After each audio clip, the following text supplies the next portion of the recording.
Hello বন্ধুরা, পুজো তো চলেই এলো।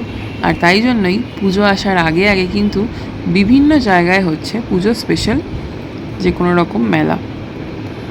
আর এই মেলাটা একটু বেশি স্পেশাল ছিল, কারণ এটা নারায়ণা স্কুলের ভেতরে হয়েছে।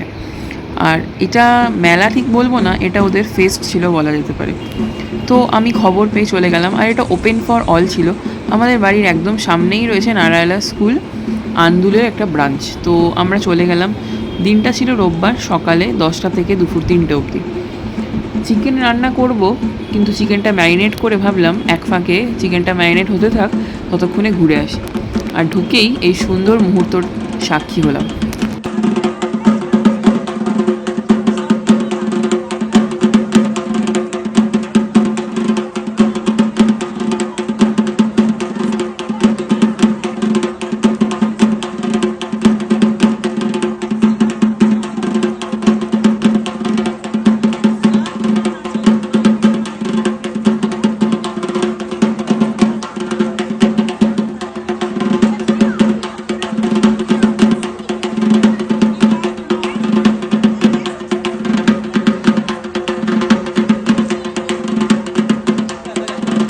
এই এত সুন্দর ধুনুচি নাচ তো দেখলামই, মনটা খুব সুন্দরভাবে খুশিতে ভরে উঠল যে হ্যাঁ, সত্যি মা এসে গেছে।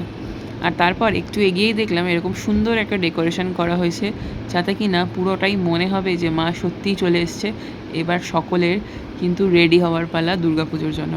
আর তাই জন্যই বোধহয় নারায়ণা স্কুল এরকম একটা সুন্দর এক্সিবিশনের অ্যারেঞ্জমেন্ট করেছে।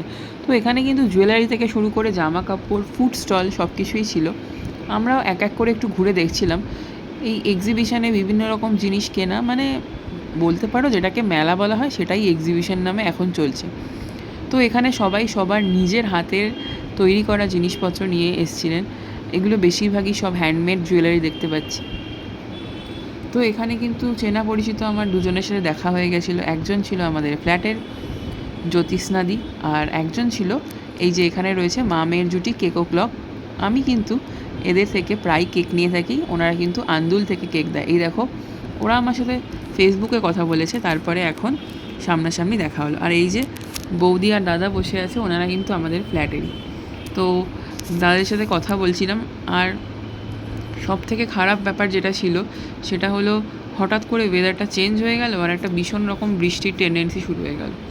তো পুরো দেখো ব্যাপারটা ক্লাউডি হয়ে গেছে, মানে বৃষ্টিটা ঝেপে আসার মতো সিচুয়েশান। তাই আর বেশিক্ষণ থাকতে পারলাম না, চলে এলো।